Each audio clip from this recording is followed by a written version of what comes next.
السلام علیکم ورحمۃ اللہ وبرکاتہ نحمده ونصلی علی رسولہ الکریم اما بعد فاعوذ باللہ من الشیطان الرجیم بسم اللہ الرحمن الرحیم رب اشرح لی صدری ویسر لی امری واحلل عقدۃ من لسانی یفقهوا قولی الحمد للہ تفرد عزا ومجدا وجلالا وتقدس بهاء وثناء وجمالا وتوحد عظمة وكبرياء وكمالا تبارک ربنا سبحانہ وتعالی۔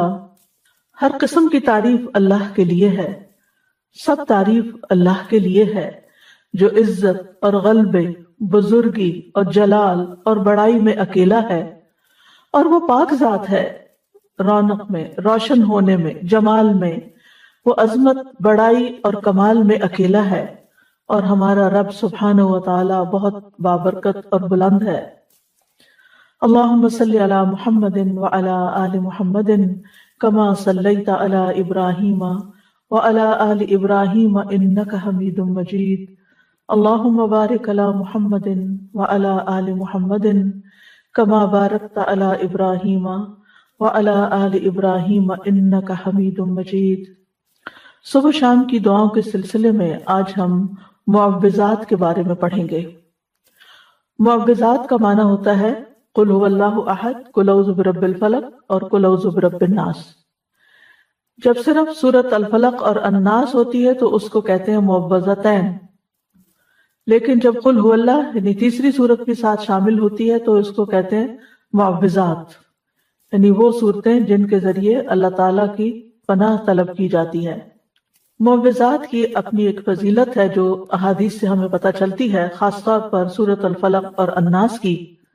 رسول اللہ صلی اللہ علیہ وسلم نے فرمایا، کیا تم نہیں دیکھتے کہ آج کی رات ایسی آیات اتری ہیں کہ ان کی مثل کبھی دیکھی نہیں گئی، اور وہ قل اعوذ برب الفلق اور قل اعوذ برب الناس ہیں۔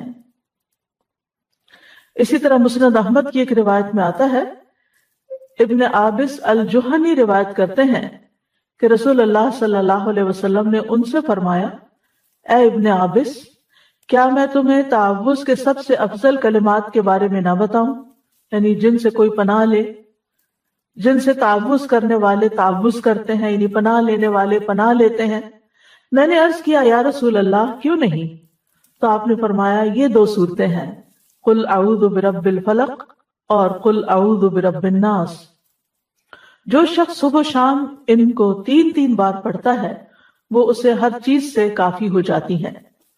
معاذ بن عبداللہ بن خبیب اپنے والد سے روایت کرتے ہیں، انہوں نے بیان کیا کہ ہم ایک بارش والی سخت اندھیری رات میں نکلے، جبکہ ہم رسول اللہ صلی اللہ علیہ وسلم کو ڈھونڈ رہے تھے کہ وہ ہمیں نماز پڑھائیں۔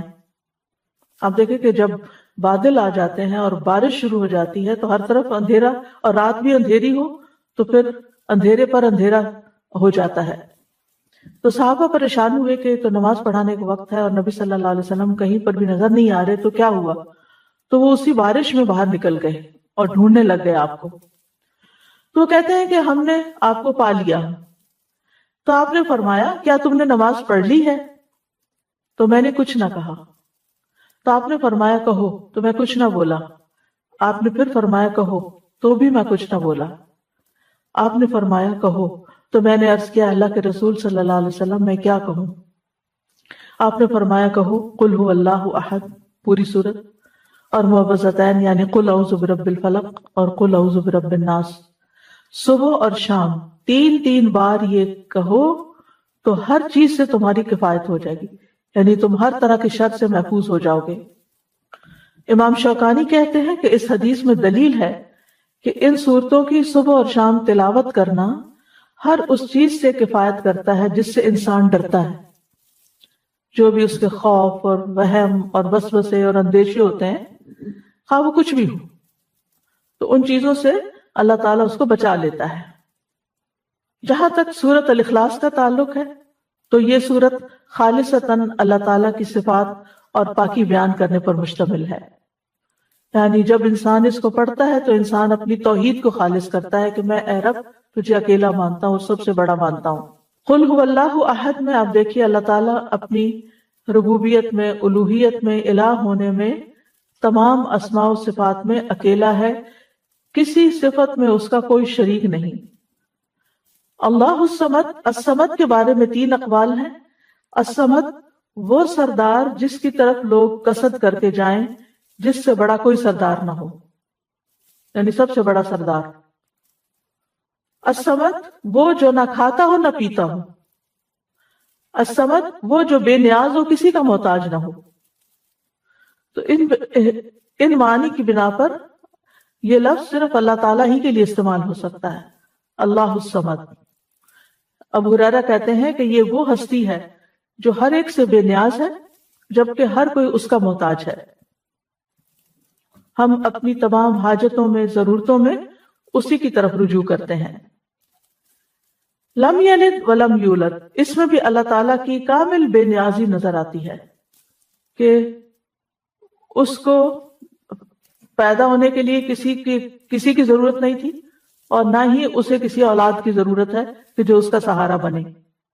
تو اللہ سبحانہ وتعالیٰ تو الاول والآخر ہیں، انہوں نے نہ وہ کسی سے جنم نہیں لیا اور نہ ہی انہوں نے کسی کو جنم دیا ہے، سب اس کی مخلوق ہے۔ اس کے علاوہ جو کچھ بھی ہے وہ سب مخلوق ہے اور وہی خالق ہے۔ وَلَمْ يَكُنْ لَهُ كُفُوًا أَحَدٌ، اور کوئی بھی اس کے برابر کا نہیں، نہ اس کے ناموں میں، نہ اس کے کاموں میں، نہ اس کی صفات میں، اس کے ہمسر اور مثل کوئی بھی نہیں، نہ اس کے مرتبہ اور مقام کے برابر بھی کوئی نہیں، کوئی اس کے جوڑ یا ٹکر کا نہیں۔ تو اس کا مطلب یہ ہے کہ جب ہم یہ اقرار کرتے ہیں تو گویا ہم یہ کہتے ہیں کہ اللہ سبحانہ تعالیٰ سب سے بڑے ہیں، اور ہم اسی کو اپنا معبود سمجھ کر اسی کے آگے جھکتے ہیں۔ پھر قل اعوذ برب الفلق، یہاں پر اعوذ کا لفظ جو ہے یہ آوازہ سے ہے۔ آوازہ کا معنی ہوتا ہے کسی چیز کے ساتھ اس کے پڑوس اور جوار میں لازم ہو جانا، یعنی کسی کے ساتھ لگ جانا، کسی کا پڑوسی بن جانا۔ جیسے وہ گوشت جو ہڈیوں کے ساتھ چپک جاتا ہے، اس سے الگ ہی نہیں ہوتا، اس کو عرب لوگ اوز کہتے ہیں، کیونکہ اس نے ہڈی سے مضبوطی پکڑ لی اور اس کے ساتھ چمٹ گیا۔ تو استعاذہ کا مطلب ہوتا ہے پناہ طلب کرنا، اللہ تعالیٰ سے شر، تکلیف اور مصیبتوں سے تحفظ یا حفاظت مانگنا، اور اس کے ساتھ لگ جانا، اس کی طرف متوجہ ہو جانا۔ اور استعاذہ میں اللہ سبحانہ تعالیٰ کی تعظیم بجا لاتا ہے انسان، کیونکہ جو پناہ لیتا ہے وہ دراصل خوف میں ہوتا ہے، یعنی جب ہم پناہ لیتے ہیں تو ہمیں اندر ایک خوف ہوتا ہے کہ ہمیں کوئی بچا لے۔ تو جس سے وہ پناہ طلب کرتا ہے، لیتا ہے، وہ اس کا تحفظ کرتا ہے۔ یعنی جب ہم اللہ تعالیٰ کی پناہ لیتے ہیں تو پھر اللہ تعالیٰ ہمارا بچاؤ کرتے ہیں اور ہماری حفاظت کرتے ہیں، اور یہ اس کو دراصل تعظیم کہتے ہیں، یعنی ہم اللہ کو اپنے سے بڑا مان کر اس کی طرف جاتے ہیں، اور یہی تعظیم عبادت ہے۔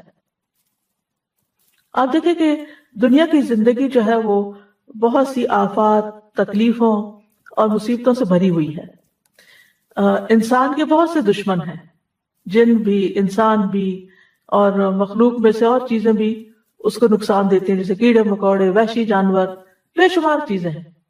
تو انسان کو ان ساری چیزوں سے بچنے کے لیے، ان سارے دشمنوں سے حفاظت کے لیے کوئی ایسی ہستی چاہیے جو ان سب کو کنٹرول کر سکے، اور وہ صرف اور صرف اللہ کی ذات ہے۔ تو قل اعوذ برب الفلق، تو فلق کا مطلب ہے صبح، ٹھیک ہے، کیونکہ فلق صبح کا پھاڑنے والا ہے، الگ کرنے والا ہے، اور اسی طرح ہر چیز کو پیدا کرنے والا ہے۔ علماء کہتے ہیں کہ اس میں اس بات کی طرف اشارہ ہے کہ جو اندھیروں کو اجالے میں بدل دیتا ہے اور روشن کر دیتا ہے اور اندھیروں کو ختم کر دیتا ہے، تو وہ بیماری اور تکلیف کے اندھیروں کو بھی ختم کر سکتا ہے۔ یعنی جو ہستی، جو رب رات کو دن میں بدل دیتا ہے، وہ میرے دل کے غموں اور اندھیروں کو بھی دور کر کے اس کو روشن کر سکتا ہے، میرے دل کو بھی سکون عطا کر سکتا ہے۔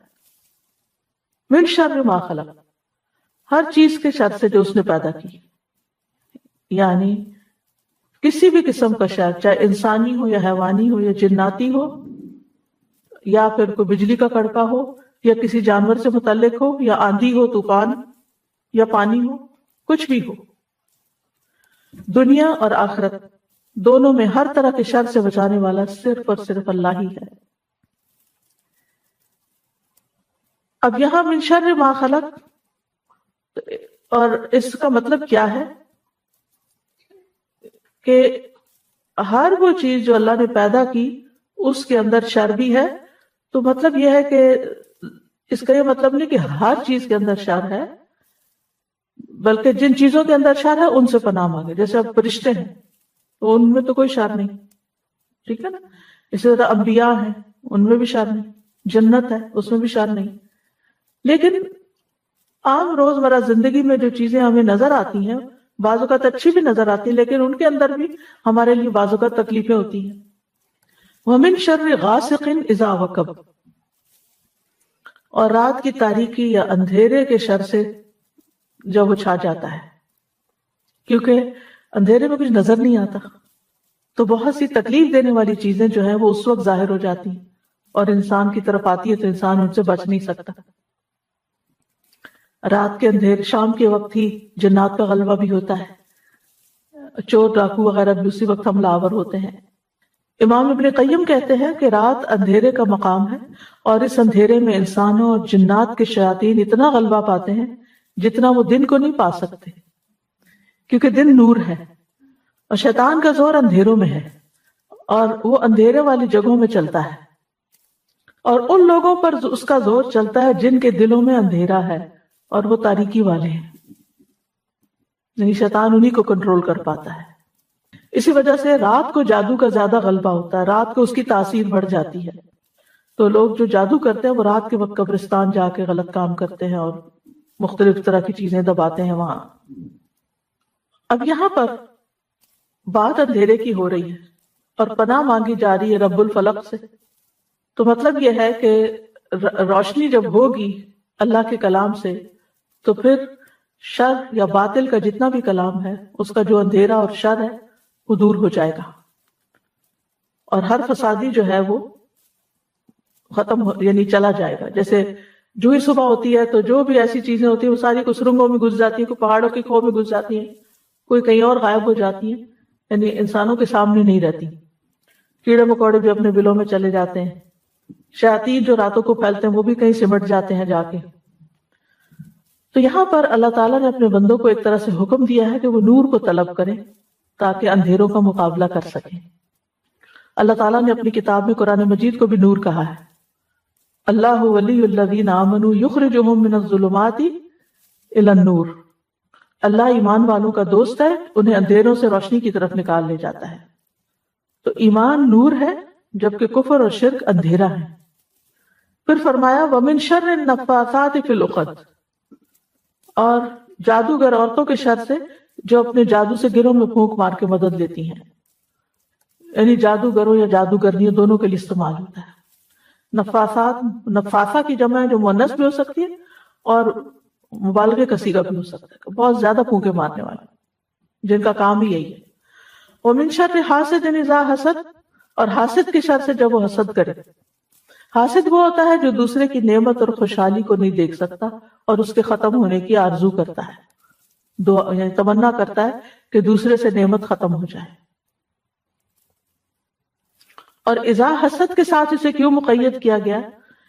کیونکہ بعض اوقات حاسد نے حسد دل میں چھپایا ہوا ہوتا ہے، ظاہر نہیں کرتا، اور ایسے میں دوسرے انسان کو کوئی تکلیف نہیں ہوتی۔ اگر کوئی شخص کسی سے حسد کرتا ہے، آپ سے کرتا ہے اور آپ کو پتہ ہی نہیں ہے، تو پھر آپ کو تو کوئی تکلیف نہیں ہوگی، نہ دل میں ہوگی نہ ویسے ہوگی۔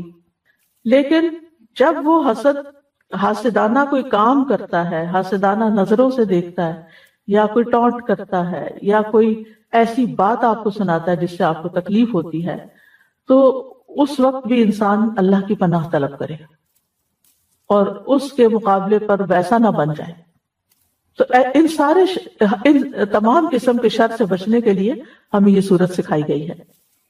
پھر سورت الناس ہے، قل اعوذ برب الناس، کہہ دیجئے میں انسانوں کے رب کی پناہ لیتا ہوں، ملک الناس، انسانوں کے بادشاہ کی، کیونکہ عام طور پر جب کسی کو کوئی پرابلم ہوتا ہے تو بادشاہوں کی طرف، بڑوں کی طرف جاتے ہیں، تو ہم سب سے بڑے بادشاہ کی طرف جاتے ہیں۔ الہ الناس، لوگوں کے معبود، یعنی اللہ سبحانہ وتعالیٰ کی پناہ لیتے ہیں۔ تو ان تینوں میں اللہ تعالیٰ کی توحید اور اللہ تعالیٰ کی ملکیت یعنی بادشاہت اور توحید الوہیت کا ذکر ہے، اور ان چیزوں سے وسوسوں کے شر سے پناہ لینے کی بات ہے۔ آپ دیکھیں کہ پہلی صورت میں کتنی طرح کے شر تھے، لیکن اس صورت میں صرف وسوسوں کا شر ہے۔ تو اس سے کیا پتہ چلتا ہے کہ انسان کے سب سے بڑے دشمن اس کے اپنے ہی وسوسے ہیں جو اس کے دل میں آتے ہیں، چاہے اس کے اپنے نفس کی طرف سے آتے ہیں، کسی انسان کی طرف سے آتے ہیں، یا کسی شیطان کی طرف سے آتے ہیں۔ یہ جتنے نیگیٹو تھاٹس ہوتے ہیں جن کی کوئی بنیاد ہی نہیں ہوتی، کوئی اصل ہی نہیں ہوتی، یہ سب وسوسوں ہی کی شکل ہوتی ہے۔ یعنی کوئی ایک ایسی تکلیف دہ بات دل میں آ گئی تو سوچ کے اس سے انسان باہر نہیں نکل پاتا، اس کو بریک کرنا ضروری ہوتا ہے، اور اس کے لیے سب سے اہم ترین چیز ہے اللہ تعالیٰ کی پناہ لینا، اللہ سے مدد مانگنا۔ اور پھر شیطان کا وسوسہ کیا ہے کہ وہ لوگوں کے دل میں برا خیال ڈالتا ہے، اور بعض اوقات وہ شر یہ ہوتا ہے کہ انسان کو برائی کو خوبصورت بنا کے پیش کرتا ہے اور انسان اس کے جال میں آ جاتا ہے۔ یعنی چیز خراب ہے، غلط ہے، لیکن وہ اس کو اتنا خوبصورت بنا کے پیش کرے گا کہ انسان بھول ہی جاتا ہے کہ مجھے اس کام سے روکا گیا، مجھے یہ کرنا نہیں چاہیے، لیکن وہ اس کو اتنا اٹریکٹیو بنا دیتا ہے کہ انسان اس کے پیچھے چل پڑتا ہے، اور بعض اوقات اپنا مال، اپنا وقت، اپنی بہت ساری چیزیں اس کے پیچھے لگا کے ضائع کر دیتا ہے۔ تو یاد رکھیے کہ جو وسوسہ ڈالتا ہے اس کا طریقہ یہ ہے کہ وہ آتا ہے، خیال ڈال کے چلا جاتا ہے، پھر دیکھتا ہے کہ یہ ذرا بھولنے لگا، وہ دوبارہ آ جاتا ہے، پھر اسی لیے فرمایا کہ وسواس الخناس، جو پلٹ پلٹ کے آتا ہے، یعنی انسان کو چھوڑتا ہے ہی نہیں۔ انسان اور شیطان کی یہ جنگ جو ہے یہ مرتے دم تک ہے۔ جب انسان کی موت آتی ہے تو اس وقت بھی وہ آ کے دل میں برے خیال ڈالتا ہے کہ تم کیسے کہتے ہو رب رحمان ہے جب تم کو اتنی تکلیف میں ہو، ایسی بیماری میں ہو، اور انسان کو پاگل کر دیتا ہے برے خیالات ڈال ڈال کے اس کے، کیونکہ جب اسپرٹ لو ہوتی ہے نا، جب انسان فزیکلی ویک ہوتا ہے تو وسوسوں کی برمار بھی اور آ جاتی ہے۔ جب انسان ہیلدی ہوتا ہے، جب انسان کی کمپنی اچھی ہوتی ہے، جب انسان کا قرآن کے ساتھ تعلق ہوتا ہے تو یہ سارا اس کے لیے قلعہ بن جاتا ہے۔ کل جیسے میں نے ذکر کے فائدے بتائے تھے کہ وہ ہمارے لیے قلعے کی طرح کام کرتے ہیں۔ جب ہم اس قلعے میں ہوتے ہیں، فورٹ میں ہوتے ہیں، تو شیطان اس کے اندر نہیں آ پاتا، اسے بہت مشکل پڑتی ہے۔ لیکن جب ہم ان اذکار کو نہیں کرتے، یہ صورتیں نہیں پڑھتے، تو پھر کیا ہوتا ہے؟ شیطان کو خوب موقع مل جاتا ہے حملہ آور ہونے کا۔ اس صورت سے ایک بات اور پتہ چلتی ہے کہ شیاطین جنوں میں سے بھی ہوتے ہیں اور انسانوں میں سے بھی ہوتے ہیں۔ یعنی بعض اوقات تو آپ ہی کے دوستوں کے روپ میں ہوتے ہیں، انسانوں کی شکل میں ہوتے ہیں، آپ کے قریبی عزیز پیاروں کی شکل میں ہوتے ہیں، جو آپ کے دل میں ایسی باتیں ڈالتے رہتے ہیں یا آپ کے کانوں میں ایسی باتیں ڈالتے رہتے ہیں۔ تو من الجنۃ والناس، تو ان دو صورتوں کے ساتھ پناہ طلب کرتے رہنا چاہیے۔ ابن قیم رحمہ اللہ کہتے ہیں کہ بندے کو ان دو صورتوں کے ساتھ تعوذ اور پناہ طلب کرنے کی طلب کی ضرورت سانس لینے، کھانے پینے اور لباس پہننے سے بھی زیادہ ہے۔ یہ تین کام ہیں جو ہم روز کرتے ہیں نا، ہر وقت ہم سانس لیتے ہیں، ہر وقت ہمیں لباس چاہیے ہوتا ہے، اور پھر کھانے پینے کے بغیر بھی گزارا نہیں۔ تو وہ کہتے ہیں کہ اس سے بھی زیادہ انسان کو ضرورت ہے کہ وہ ان صورتوں کو پڑھے تاکہ وہ شر سے بچا رہے۔ سورۃ الفلق جو ہے یہ بیرونی تکلیف دہ چیزوں جو ظاہر میں نظر آتی ہیں ان سے بچنے کے لیے ہے، اور الناس اندرونی شر اور تکلیفوں سے بچنے کے لیے ہے، کیونکہ شیطان بھی چھپ کے وسوسہ ڈالتا، پتہ ہی نہیں چلتا، اور ہمارے نفس کے اندر سے جو خیالات اٹھتے وہ بھی نہیں پتہ چلتے۔ تو ہمیں ہر حال میں اللہ تعالیٰ کی پناہ لیتے رہنا چاہیے۔ اگر آپ اسے کوئی کچھ کہنا چاہیں۔ استاد یہ واقعی سچی بات ہے کہ یہ جو سورۃ الناس ہے یہ ایک چیز کو فوکس کیا ہوا ہے، وسوسوں کو. اور آج کل ہم دیکھتے ہیں کہ بہت سارے لوگ ان کی وجہ سے دین اور دنیا دونوں سے گئے ہوئے ہیں. بالکل. ابھی کچھ ینگ بچیوں سے میری ملاقات ہوئی، ٹین ایجرز تھی، تو وہ مجھے بتا رہی تھی کہ اسکول میں کچھ لڑکیاں ہیں جو یوٹیوب دیکھ کر اور مطلب دین سے کہتی ہیں کہ ہم دین کو ایکسیپٹ نہیں کرتے. تو وہ ہمارے ساتھ بحث کر رہی تھی اور ہم ان کو ایکسپلین کر رہے تھے کہ اسلام میں یہ نہیں ہے جو تم کہہ رہی ہو، یہ نہیں ہے جو تم کہہ رہی ہو، تم غلط سوچ رہی ہو. پھر کہتی ہیں کہ ہم نے دیکھا کہ وہ دوسری لڑکیوں کے پاس جا کے وہی شک اور شبے والی باتیں کر رہی ہیں. تو انہوں نے کہا کہ جب ہم نے یہ دیکھا کہ ہم اس کو روک نہیں سک رہے تو ہم نے جا کے ان لڑکیوں کو بتا دیا beware of this girl, کہ یہ جو ہے یہ اچھی باتیں نہیں کر رہی، اس کا کنفیوژن ہے، اس کو ہمارے اس دین میں کوئی کنفیوژن نہیں. اور ماشاءاللہ مجھے اتنی خوشی ہوئی کہ ایٹ لیسٹ ان کو یہ پتا کہ اب میں ان کو روک نہیں سکتی تو ان کو پروٹیکٹ کر لوں. الحمدللہ. تو اللہ سبحانہ تعالیٰ کرے اگر یہ ہمارے بچے یہ صورتیں یاد کر کے صبح شام پڑھنے والے ہوں تو جو مرضی کوئی باتیں کریں ان پہ اثر نہیں ہوگی، اثر نہیں کرے، محفوظ نہیں. سازا جی کچھ لوگ ہوتے ہیں آس پاس آپ کے جو کہ نیگیٹو ہوتے ہیں، وہ آپ کو دیکھتے ساتھ ہی آپ کو کہیں گے آج آپ کی طبیعت نہیں ٹھیک لگ رہی ہے، آپ کی شکل پہ ایسے ہے، آپ یہ ہے، آپ کے بار بار آپ کے اوپر ایسے کمنٹ کریں گے تم کچھ ہے تمہیں. اچھا میں نے تو اتنا بھی دیکھا ہے کہ کچھ لوگ پیچھے ہی پڑ جاتے ہیں اور وہ کہتے ہیں کیا بات ہے تم یہ، اور بندہ مجھے تھوڑی دیر کے لیے سوچنے بھی لگ جاتا ہے کہ ہاں مجھے کہیں کچھ بیماری ہے یا کچھ ہے.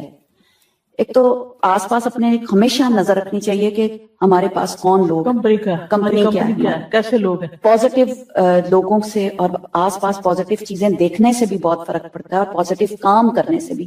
جیسے کہ قرآن کا روز ہر ایک بندہ اپنا ٹائم ٹیبل بنائے اور اس ٹائم ٹیبل کے مطابق اگر چلے تو میرا نہیں خیال ہے کہ وہ ایسے جالوں میں پھنس سکتا ہے. میں تو یہ کہوں گی کہ جال ہوتا ہے یہ لوگوں کا. بیسیکلی اس وقت جو بات ہو رہی ہے وہ ان صورتوں پہ فوکس کرنے کی ہے کہ ان کا پڑھنا ہمارے سانس لینے سے بھی زیادہ امپورٹنٹ ہے تاکہ اللہ تعالیٰ کی پروٹیکشن میں ہوں ہم. سازا جی جیسے آپ نے کہا کھانے پینے، سانس لینے اور لباس پہننے، یعنی ایوری ڈے کا ڈیلی ورک، تو ہم اپنے بچے کو کھانا کھلانے کے لیے کتنی جدوجہد کرتے ہیں، اس کو بٹھا کے کیا کیا کہانیاں سنا رہے ہیں، منہ بنا رہے ہیں، تحفے دے رہے ہیں اس کو تاکہ وہ خوش ہو جائے. کیا کبھی ایز اے مدر ہم لوگوں نے اس کو یہ وائٹامن دینے کی کوشش کی کہ یہ 3 بیٹا یہ پڑھ لو، اور میک شور کیا کہ وہ پڑھ رہا ہے کہ نہیں پڑھ رہا، اور اس کو سکھایا بھی ہے یا نہیں سکھایا، اور صبح اٹھتے ہی اس کے ساتھ پیار سے جو رائمز کرتے ہیں، پوئٹریز کرتے ہیں، وائی ناٹ یہ تینوں صورتیں اس کے ساتھ یہ پڑھنا شروع کر دیں at the age of habit بن جائے. بچہ جو 6 مہینے کا ہے وہ سب سمجھ رہا ہے، میں نے دیکھا، اور وہ سن رہا ہے، وہ سلام اور اپنا نام سمجھنے لگا ہے. تو اس کا مطلب آپ نے اس کے ساتھ اگر یہ 3 صورتیں صبح میں پہلی دفعہ ہی پڑھ لی یا دودھ پلاتے پلاتے سنا دی تو انشاءاللہ تعالیٰ یہ ایج آف 2 تو یہ بولنا شروع کر دے گا یہ والی بات. السلام علیکم استاذہ جی. جیسے آپ نے یہ بتایا پڑھنے کے لیے، واقعی یہ بہت بہت زوردار چیز ہے. میں نے اپنے بچے کو بتایا ہوا ہے کہ یہ رات میں پڑھ کے جھاڑ کے سویا کرو ہر صورت میں نا. تو جو بیٹا میرا جہاں رہتا تھا نا، یہ پڑھائی کر رہا ہے وہاں پہ، تو وہ وہاں پہ ایک صاحبہ ہیں جو ہر وقت کہتی ہیں کہ آؤ میرے ساتھ قرآن پڑھو. بہت لوگ اٹیچ ہو گئے ان سے نا، لیکن وہ یہ والی بات ہر وقت کہتی ہیں، وسوسہ ڈالتی کہ سنتوں کا کوئی ذکر نہیں ہے، کچھ بھی نہیں ہے، اور یہ قرآن اللہ کے ہاں سے آیا اور سنا. تو وہ میرا بیٹا ہمیشہ ہی کہتا ہے وہی بات کہ انسان بھی وسوسے ڈالتے ہیں. کہتا امی مجھے لگتا ہے یہ مینٹل کیس ہے، اور وہ ہمیشہ اسی بات میں کہتا ہے کہ یہ میرا دل نہیں مانتا. تو مجھے لگتا ہے قل اعوذ اللہ قل اعوذ برب الفلق اس سے بچتے ہیں نہیں بچے ماشاءاللہ سے. میرا تھوڑا سا سوال یہ تھا کہ جو اس میں ہے کہ ہم گروہ میں پھونک مارنے والیاں، اس کا مجھے ہمیشہ ہی کنفیوژن رہتا ہے کہ لائک پھونک مارنے والا، جیسے ہم بھی تو پڑھ کے اپنے اوپر پھونکتے ہیں، تو مجھے تھوڑی سی جی ہم اللہ کا کلام پڑھ کے اپنے ہاتھوں پہ پھونک کے پھر ان ہاتھوں کو اپنے سارے جسم پر پھیر کے جھاڑ دیتے ہیں. تو اسی طرح جو لوگ جادو کرتے ہیں وہ جادو کے کلمات پڑھتے ہیں، شیطانوں کو پکارتے ہیں، اور جو ان کا مطلوب ہوتا ہے اس سے متعلق لفظ بولتے ہیں. جیسے نام لیں گے فلان قتل شد، فلان قتل شد، فلان قتل شد مثلا، یا ان کی طلاق ہوتی، طلاق طلاق طلاق، وہ بولتے ہیں اور پھر اس ایسے کر کے پھر اس کو گرہ لگا دیتے ہیں. یعنی اس قسم کے، یہ میں مثال دے رہی ہوں، ٹھیک ہے. بعض لوگ تالے پہ پڑھ کے اس کو لاک لگا دیتے ہیں. جی سوئیاں بھی آپ نے دیکھی ہوں گی، شکل بناتے ہیں، گڑیا بنا لیتے ہیں اور اس کے اوپر سوئیاں چبوتے ہیں. وہ تصور میں اس شخص کو بناتے ہیں کہ یہ فلاں ہے، امیجن کرتے ہیں اور پھر اس کے اوپر. جی تمینہ، آج ہی صبح اتفاق کی بات ہے، آج صبح مجھے کسی نے میسج کیا کہ ان کا بیٹا اور بہو بہت اچھے سے رہ رہے تھے، لیکن ان کو آپس میں بس لڑائی جھگڑا شروع ہو گیا اور کہا میں نے رہنا نہیں. لڑکی چلی گئی، بہت انہوں نے سمجھایا کیا، کہتے کوئی سمجھ نہیں آئی. کچھ عرصہ پہلے انہوں نے ان سے کانٹیکٹ کیا تو میں نے ان سے کہا کہ سورۃ البقرہ پڑھیں اور گھر میں. اچھا اتفاق سے ان کو بیڈ کے میٹرس کسی طرح اٹھایا، اس کے نیچے سے کالے کپڑے میں گرے لگی ہوئی ملی. اچھا وہ انہوں نے بتائی نہیں، وہ کالا ان کے ہسبینڈ نے اٹھا کے تو ٹریش میں ڈال دیا، ٹریش باہر چلا گیا، گرے ہی نہیں کھولی. پتہ ہی نہیں ہمیں کہ جادو سے نکلنا کیسے. یہ تو کلام کی برکت سے اللہ نے وہ چیز دکھا دی کہ یہ چیز فساد کی جڑ. اب ہونا یہ چاہیے تھا کہ جیسے نبی صلی اللہ علیہ وسلم پر جب وہ جادو کا اثر ہوا تھا تو وہ کنویں سے نکلوایا گیا تھا، وہ دھاگے جس پر بال تھے آپ کے اور وہ جس پہ ناٹس تھی، تو آپ ایک ایک گرہ کو ایک ایک آیت پڑھتے جا رہے تھے اور ایک ایک گرہ کھولتے جا رہے. وہ 11 گرے تھے اور 11 یہ آیتیں پڑھ کے تو اس جو ہی یہ پڑھا کے کھولا گیا تو آپ اس کیفیت سے باہر آ گئے. جادو سے ٹوٹ جاتا ہے سورہ ناس سے؟ جی الفلق اور ناس سے ٹوٹ جاتا ہے. السلام علیکم ورحمۃ اللہ وبرکاتہ. استاذہ جیسے کبھی کوئی بولتا ہے نا کہ آپ نا دم کروائیں کچھ کسی سے اور پھر آپ کے ہے نا ہسبینڈ اگینسٹ ہوتے ہیں اس کے، تو پھر اس میں ہمیں کیا کرنا ہے؟ آپ کو لگتا ہے واقعی آپ کی صحت طبیعت بہت خراب ہو رہی ہے، گر رہی ہے، آپ کے اوپر اثرات ہیں یا جادو کسی نے کیا ہے، کوئی میڈیسن آپ کو سوٹ نہیں ہو رہی، تو پھر اس میں کیا کرنا ہے؟ علاج کروانا انسان کا بنیادی حق ہے. اگر کوئی شوہر علاج نہیں کرواتا بیوی کا تو اس کا بھی مطلب نہیں کہ بیوی بیمار ہو کے ختم ہو جائے، وہ اپنا علاج کروا سکتی ہے. تو ہم اپنے گھر میں نہیں، مطلب ہمیں ان کی اطاعت کرنی ہے نا، تو اطاعت کس چیز میں کرنی ہے؟ مطلب وہ جو صحیح بات ہوتی ہے. جی ٹھیک ہے نا، جی ایک صحیح بات میں اطاعت کرنی ہوتی ہے. لیکن اگر کوئی ایسی بات ہے کہ جو آپ کی جان مال عزت کے خلاف جا رہی ہے تو اس میں تو اطاعت نہیں کرنی ہوتی. تو جیسے ہم اپنے ہے نا فرینڈ یا کسی کو ایسا کچھ ہے تو ان کو ہم اپنے گھر میں کروا سکتے لا کے اللہ کا کلام، یعنی یہ نہیں جی کہ آپ کوئی اللہ کا کلام، اللہ کا کلام پڑھنے میں کوئی اجازت کی ضرورت نہیں ہوتی. پھر ہسبینڈ کا کوئی اس میں بنی ہے نہیں تو اللہ کا کلام پڑھیں گے نا. اس میں ان کو دیکھیں یہ ایسے ہی ہے، کچھ ہسبینڈ کو نماز پڑھنے پہ بھی اعتراض ہوتا ہے، شاید آپ نے بھی سنا. مجھے کئی خواتین نے بتایا کہ ہمارے ہسبینڈ کہتے ہیں میرے سامنے نماز ہی نہیں پڑھو، تو اور وہ آ جائیں تو گھر میں فساد ہو جاتا ہے اگر مجھے نماز پڑھتے دیکھ لیں. اب اس کا کیا مطلب ہے کہ عورت نماز چھوڑ دے گی؟ نہیں، اللہ کی عبادت ہے. تو بیماری کے وقت قرآن سے شفا حاصل کرنا بھی ایک عبادت کی قسم ہے، بجائے اس کے کہ انسان غلط اٹھ کے اور جادوگروں کے پاس جائے. قرآن سے علاج میں کوئی حرج نہیں.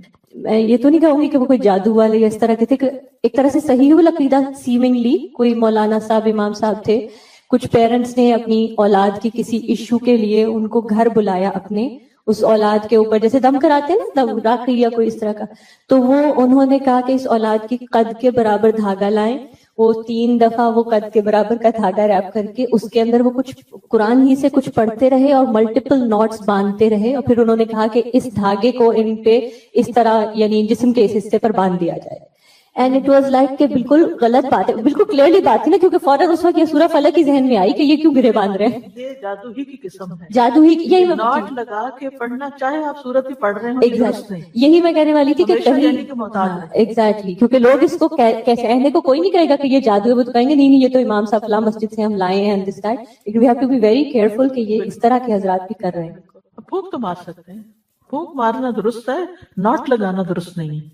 پانی پہ بھی دم کر سکتے ہیں لیکن پانی دم کرتے ہوئے گلاس کے بیچ میں پھونک نہیں مارتے، اس سے منع کیا گیا. نبی صلی اللہ علیہ وسلم نے غذا کے اندر پھونک مارنے سے منع کیا ہے. یا پھر یہ کہ جو متاثرہ حصہ ہے، مثلا وسوسے آتے ہیں تو نماز میں بھی آپ اعوذ باللہ السمیع العلیم من الشیطان الرجیم من ہمزہ ونفخہ ونفثہ پڑھ کر تو اپنے دل کی طرف پھٹکاریں. نماز میں بھی آپ پھونک مار سکتے ہیں اپنے اوپر. پھر ایک اور دعا ہے، بسم اللہ الذی لا یضر مع اسمہ شیء فی الارض ولا فی السماء وهو السمیع العلیم. اللہ کے نام سے، وہ ذات جس کے نام کے ساتھ کوئی چیز زمین میں اور آسمان میں نقصان نہیں دے سکتی اور وہ بہت سننے والا بہت جاننے والا ہے. یہ ایک بہت ہی خوبصورت دعا ہے جو ناگہانی آفات سے بچنے کے لیے صبح و شام پڑھنے کے لیے کہا گیا ہے۔ سنن نبی داؤد میں ہے، عثمان بن عفان رضی اللہ عنہ کہتے ہیں میں نے رسول اللہ صلی اللہ علیہ وسلم سے سنا، آپ فرماتے تھے جس نے شام کو 3 بار یہ دعا پڑھ لی اسے صبح تک کوئی اچانک مصیبت نہیں آئے گی۔ یہی دعا بسم اللہ الذی لا یضر آخر تک۔ اور جس نے صبح کے وقت یہ دعا 3 بار پڑھ لی اسے شام تک کوئی اچانک مصیبت نہیں آئے گی۔ راوی کہتے ہیں کہ اس حدیث کو روایت کرنے والے ابان بن عثمان کو فارج ہو گیا۔ ابان حضرت عثمان کے بیٹے تھے۔ تو جو حدیث سن رہا تھا وہ بڑا حیران ہوا اور ان کو حیرانی سے دیکھنے لگا، اور جو فالج زیادہ حصہ ہوگا خاص طور پہ اس کو کہ یہ کیا ہے، پھر تم کہتے ہو کہ اچانک مصیبت نہیں آئے گی، اچانک کوئی بیماری نہیں آئے گی، اچانک کوئی شر نہیں آئے گا، تو پھر یہ فالج کیسے ہو گیا؟ انہوں نے کہا کیا ہوا، مجھے کیا دیکھتے ہو؟ اللہ کی قسم میں نے عثمان رضی اللہ عنہ پر جھوٹ نہیں بولا کہ ان کے ریفرنس سے میں نے بات کی ہے کہ انہوں نے مجھے بتایا، اور نہ ہی عثمان رضی اللہ عنہ نے نبی صلی اللہ علیہ وسلم پر جھوٹ بولا، لیکن جس دن مجھے یہ فالج ہوا اس دن میں غصے میں تھا اور یہ کلمات پڑھنا بھول گیا تھا۔ تو اس سے یہ پتہ چلتا ہے کہ اگر آپ چھوڑ دیتے ہیں ایک دن بھی تو نقصان ہو سکتا، نہ بھی ہو، ضروری بھی نہیں، لیکن موسٹ پروبیبلی کوئی مصیبت آ بھی سکتی ہے۔ جی ہاں، یعنی جب تقدیر نے نافذ ہونا ہو تو انسان بھول بھی جاتا ہے۔ تو بسم اللہ، اللہ کے نام کے ساتھ پناہ لیتا ہوں۔ لا یضر مع اسمہ شیء فی الارض، یعنی اللہ کا نام لینے سے کوئی چیز زمین میں نقصان نہیں دیتی، یعنی جو اللہ کے نام کو اپنے ساتھ رکھتا ہے، اللہ کے نام کا ورد کرتا رہتا ہے، اپنے لیے لازم کرتا ہے، اس کو کوئی چیز نقصان نہیں دیتی۔ یعنی اللہ کے نام سے، اللہ کے نام کی برکت کی وجہ سے کوئی چیز نقصان نہیں پہنچا سکتی، نہ زمین میں نہ آسمان میں۔ زمین میں تو بہت ساری طرح طرح کی مصیبتیں ہیں، اور آسمان سے یعنی اوپر بلندی سے بارش اتر سکتی ہے، زیادہ برف پڑ سکتی ہے، اولے پڑ سکتے ہیں، بجلی کڑک کے گر سکتی ہے، یعنی کوئی بھی چیز اوپر سے اچانک آ سکتی، یا ہوا کوئی چیز اڑا کے آپ کے اوپر لا کے گرا سکتی، اینی تھنگ۔ تو نہ اوپر سے نہ نیچے سے کوئی چیز نقصان نہیں دیتی۔ وَهُوَ السَّمِيعُ الْعَلِيمُ، اور وہ ہر چیز کو سننے والا، سارے اقوال کو اور سارے افعال ہمارے خوب جاننے والا ہے۔ تو یہ دعا ان اذکار میں سے ہے جن کی ہر مسلمان کو صبح و شام پابندی کرنی چاہیے، تاکہ اللہ کے حکم سے اچانک پہنچنے والی مصیبتوں، بلاؤں اور تکلیفوں اور نقصان سے انسان محفوظ رہ سکے۔ امام قرطبی کہتے ہیں کہ یہ حدیث صحیح ہے، صادق و امین صلی اللہ علیہ وسلم کی ہے، اس پر ہمیں دلیل اور تجربے ہر دو طرح سے اطمینان ہے۔ دلیل تو یہ ہے کہ یہ ثابت صحیح حدیث ہے، اور تجربہ ایکسپیرینس بھی کیا انہوں نے۔ وہ کہتے ہیں کہ جب میں نے یہ روایت سنی تھی، تو میں پابندی سے اس کو پڑھتا تھا، پھر جب مجھ سے چھوٹ گئی تو مدینہ میں ایک رات مجھے بچھو نے کاٹ لیا۔ جب میں نے خوب سوچ بچار کی تو مجھے یاد آیا کہ میں نے یہ کلمات نہیں پڑھے تھے۔ تو یاد رکھیے کہ اس میں اصل جو حفاظت کا سبب ہے وہ اللہ کا نام ہے، بسم اللہ الذی لا یضر، اللہ کا نام لیا جائے تو کوئی چیز نقصان نہیں دیتی۔ اس لیے ہمیں کھانا کھاتے ہوئے، پانی پیتے ہوئے، اب آپ دیکھیں اکثر ہم سنتے اور پڑھتے اور دیکھتے رہتے ہیں کہ ہر دوسرا بندہ یہ بات کر رہا ہوتا ہے کہ اب یہ پانی میں کلورین ہے، تو فلاں فوڈ میں کیمیکلز ہیں، تو ویجیٹیبلز کھائے تو ان کے اندر بھی بہت سے وہ جس طرح گرو کی جاتی ہیں ان میں پتہ نہیں کیا کچھ ہے، اگر آپ گوشت کھاتے ہیں تو اس کے اپنے نقصان ہیں، اور یعنی طرح طرح کے کوئی چیز مجھے لگتا نہیں کہ حلال طیب کی فل کیٹیگری میں آتی ہو۔ ہر چیز کے اندر کچھ نہ، پھر انسان کہاں جائے؟ کسی اور پلانٹ پہ تو نہیں جا سکتا۔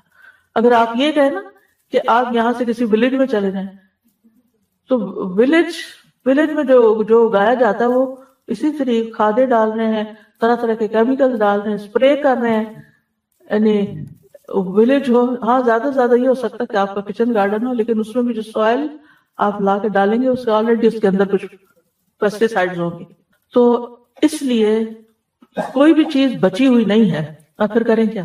جو کھائیں پیئیں اس پر اللہ کا نام لے لیں، اور اگر کسی چیز کے بارے میں زیادہ شک ہو تو پوری دعا پڑھ لیں، بسم اللہ الذی لا یضر مع اسمہ شیء فی الارض ولا فی السماء وهو السمیع العلیم۔ خاص طور پر دوائی وغیرہ کھا رہے ہیں یا کوئی انجیکشن لگا رہے ہیں کہ آپ کو اس کے سائیڈ افیکٹس کا خوف ہے، یا آپ سرجری کے لیے جا رہے ہیں، یا مطلب کوئی بھی چیز جس سے آپ کو خوف ہے، خطرہ ہے، وہم ہے، تو آپ اس سے بچنے کے لیے یہ دعا پڑھ لیں. میٹھا پسند ہے تو اس کو پڑھ، اسے کھاتے ہوئے بھی پڑھ لیا کریں. اور ویسے بھی اگر ہم بسم اللہ پڑھ لیتے ہیں نا، جس چیز پہ بسم اللہ پڑھ لیتے ہیں اس کے اندر برکت ہو جاتی ہے، اور برکت ہونے کا مطلب ہے اس کی خیر نصیب ہوتی ہے، اللہ شر سے بچا لیتے ہیں. جابر بن عبداللہ کہتے ہیں کہ رسول اللہ صلی اللہ علیہ وسلم نے فرمایا، جب تم رات کو کتے کے بھونکنے یا گدھے کے ہینگنے کی آواز سنو تو اللہ کی پناہ طلب کیا کرو، اعوذ باللہ پڑھا کرو، کیونکہ جو کچھ وہ دیکھتے ہیں تم نہیں دیکھتے. جب لوگ سو جاتے ہیں تو باہر نہ نکلا کرو، کیونکہ اللہ عز و جل رات کے وقت اپنی مخلوق میں سے جس کو چاہتا ہے پھیلا دیتا ہے. اور اللہ کا نام لے کر دروازے بند کیا کرو، یعنی اپنے کمرے کا دروازہ بند کر رہے ہو یا گھر کا بند کر رہے ہو، بسم اللہ پڑھ کے کیا کریں، کیونکہ شیطان وہ دروازہ نہیں کھولتا جسے اللہ کا نام لے کر بند کیا گیا ہو. اور مشکوں کو تسمے سے باندھ دو. پہلے زمانے میں وہ لیدر بیگز میں پانی ڈال کے تو وہ درختوں کے ساتھ یا کسی چیز کے ساتھ لٹکا دیتے تھے تاکہ ہوا لگتی رہے، پانی ٹھنڈا رہے. تو اس کو آگے سے پھر باندھ کے تسمے سے تب لٹکاتے تھے، یا رکھتے بھی تھے، ظاہر ہے وہ کہیں بھی رکھے تو پانی نکلے گا. تو جب اس کا منہ بند کریں، بوتل کا ڈھکن بند کریں، فریج بند کریں، بسم اللہ پڑھ لیں. مٹکوں کو ڈھانپ دو، یعنی جس میں سے پانی لے کے پیتے ہو. برتنوں کو اوندھا کر دو، کھلے برتن نہیں چھوڑو. یہ حفاظت کے سارے طریقے ہمارے دین نے ہمیں سکھائے، اور اللہ سے بڑھ کر کون جانتا ہے. جس نے وحی کے ذریعے نبی صلی اللہ علیہ وسلم کو یہ ساری باتیں سکھائی اور پھر آپ نے ہم تک یہ پہنچائی. تو ہمارا دین کتنا خوبصورت دین ہے کہ جس میں صرف دین اور آخرت نہیں بلکہ دنیا میں رہنے کے طریقے بھی سکھائے، اور دنیا میں حفاظت کے ساتھ رہنے کے طریقے بتا دیے. اگلی دعا ہے اللہم عافنی فی بدنی، اللہم عافنی فی سمعی، اللہم عافنی فی بصری، لا الہ الا انت، اللہم انی اعوذ بک من الکفر والفقر، اللہم انی اعوذ بک من عذاب القبر، لا الہ الا انت. اے اللہ مجھے میرے بدن میں عافیت عطا فرما، اے اللہ مجھے میری سماعت میں عافیت عطا فرما، اے اللہ مجھے میری بصارت میں عافیت عطا فرما، تیرے علاوہ کوئی اور معبود نہیں. اے اللہ میں کفر اور فقر سے تیری پناہ میں آتا ہوں، اے اللہ میں عذاب قبر سے تیری پناہ میں آتا ہوں، تیرے سوا کوئی معبود نہیں. یہ صبح و شام عافیت کی دعا ہے جو پڑھنی چاہیے.